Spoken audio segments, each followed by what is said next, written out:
When the world first heard that Phil Robertson had passed, it felt like more than just the end of a life. It felt like the end of a chapter in American culture. His face, his voice, his values, they weren't just familiar, they were personal. For many, Phil wasn't just the patriarch of Duck Dynasty. He was a symbol of unshakable faith, gritty perseverance, and old-school truth in a world that often forgets its roots. Tributes flooded social media. Churches held prayer vigils. Fans sat in stunned silence, some with tears in their eyes. America had lost more than a reality star. It had lost a compass. But as the world grieved together, one person remained completely silent. Miss Kay, Phil's beloved wife of over 5 decades. No public statement. No interview. No appearance. Just silence. And that silence grew louder by the day. Why wasn't she speaking? Was she too heartbroken? Was she grieving in private? Or was there something more? Whispers grew. Speculation followed.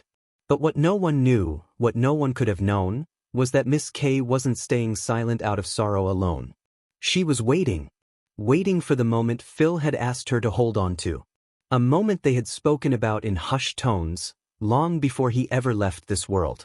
And then, weeks after the funeral, after the noise had settled, Miss Kay spoke.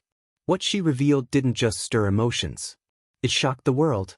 She didn't come forward with a team of handlers or a polished press statement.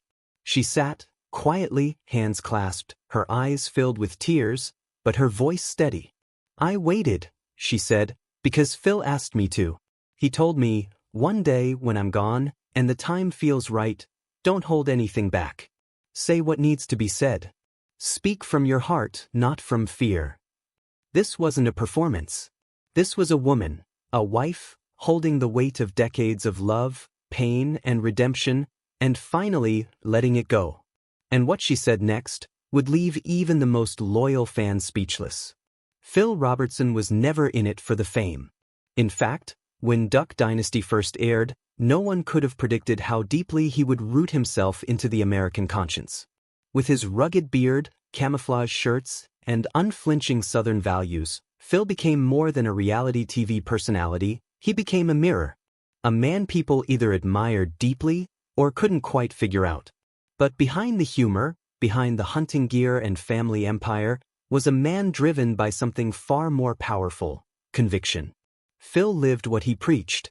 He didn't sugarcoat his beliefs. He didn't bend with the wind. And that boldness, that raw, unfiltered honesty, won over millions. He didn't perform for the cameras. He simply let the cameras capture a life already being lived with purpose. But Miss Kay knew the parts we didn't see. The parts that never made it onto television. She had stood by him through storms, not just the metaphorical kind, but the kind that break most marriages in half. Because long before the fame, there was darkness. And that's what she came to share. Miss Kay began to tell the story no one had heard. Not the one in the books. Not the sanitized version in interviews. The real one. "There's something I need to say," she whispered. "And I've kept it inside for far too long." And with those words, she opened the door to a past she'd buried for decades. She spoke of the early years. Of nights when Phil didn't come home.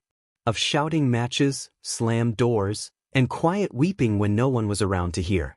She spoke of the drinking, the wandering, the broken promises. "There were nights I cried myself to sleep," she said, "wondering why I was still holding on. I had every reason to walk away. But something inside me kept whispering, 'Don't let go, the man you love is still in there.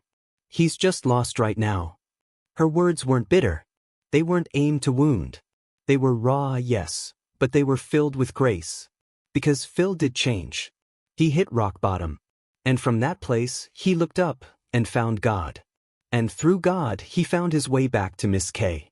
He rebuilt not just his marriage, but his life. Miss Kay wasn't telling this story to shame him. She told it because it was real. And real love isn't always pretty. It's not the kind you find in fairy tales or movies. It's the kind that fights. The kind that forgives. The kind that stays, even when it hurts. "People see us now and think we've always had it good," she said softly. "But we earned every moment of peace we have today. And it came with scars. What stunned the world wasn't just what she shared. It was how she shared it. With compassion. With courage. With a quiet strength that only comes from surviving something that tried to break you.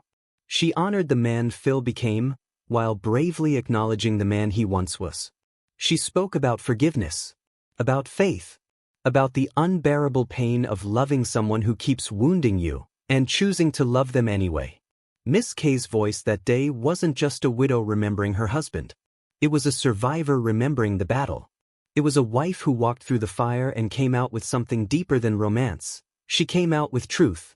And in that truth was a love story that wasn't picture perfect, but was far more powerful than anything Hollywood could script. Phil Robertson left behind a legacy that goes beyond duck calls and television ratings. He left behind a testimony. A reminder that people can change. That faith can redeem even the most broken stories.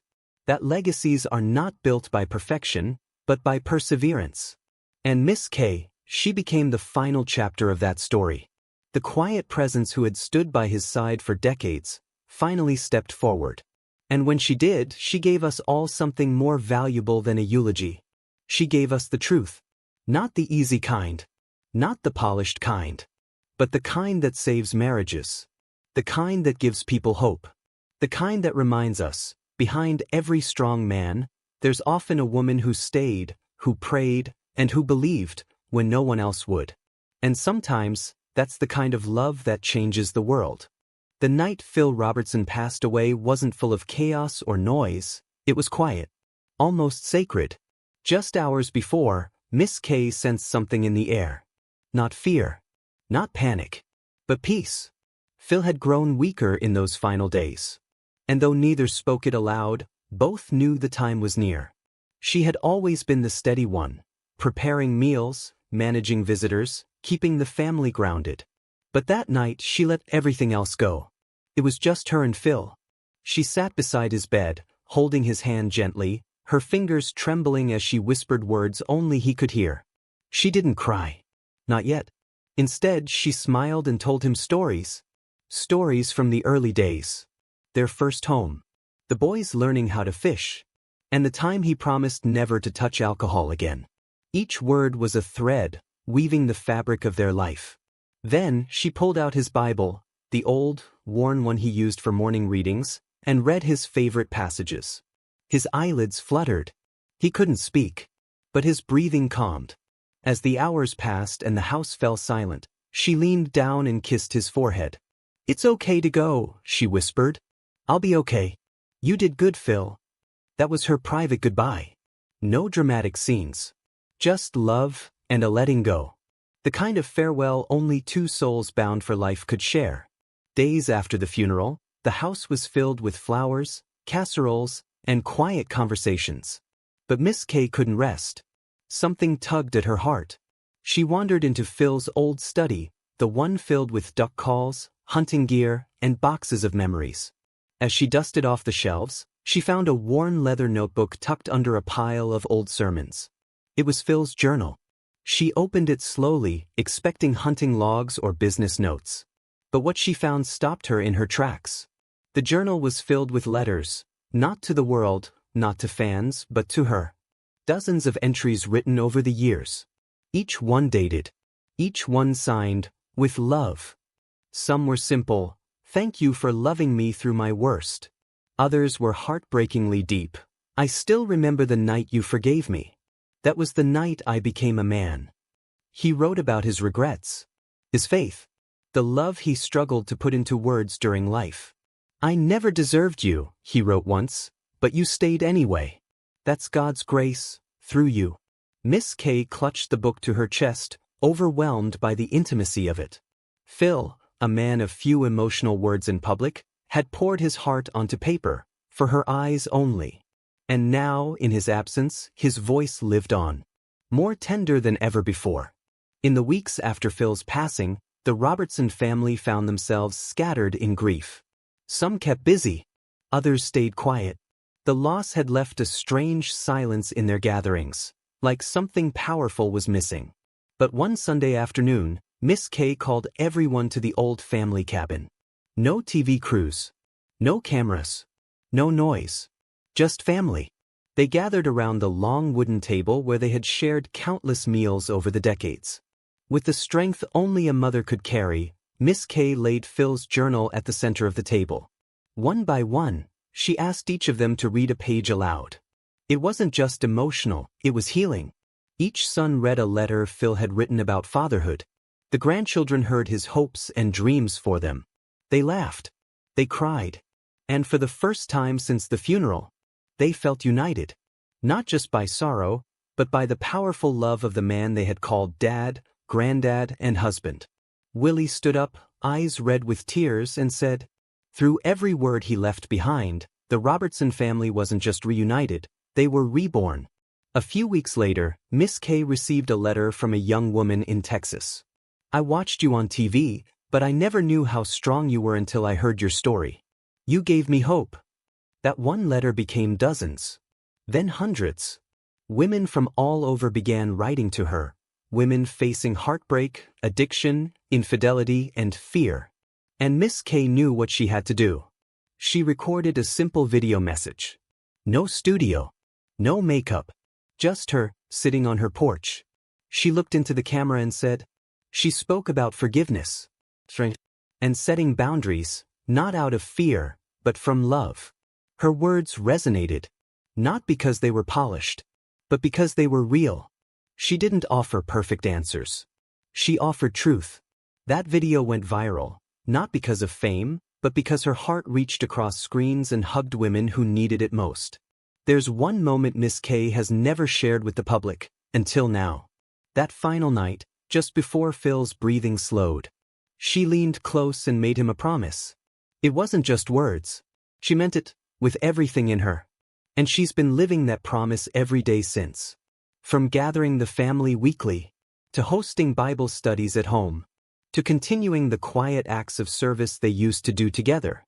Miss Kay has been carrying Phil's torch, not out of duty, but out of love. She told friends, every meal she cooks, every prayer she whispers, every young couple she counsels. It's all part of that final promise. It's her way of saying. The most unexpected moment came during a family memorial event, held months after Phil's passing. Miss Kay stood before the gathered crowd, friends, church members, and fans alike, holding Phil's Bible. She opened it to a passage he had marked years ago. Her voice was steady as she read the verse. Then she looked up, her eyes filled with peace. She paused. Then added something no one expected. What followed was silence. Not the awkward kind. The kind when everyone knows they're witnessing something holy. No applause. No speeches. Just people weeping, not out of sadness, but out of awe. At a love story that endured. A life redeemed. And a woman who rose in grief, stronger than ever. The world came expecting a eulogy. But what Miss Kay delivered was a calling. A reminder. And with that moment, the story of Phil Robertson didn't end.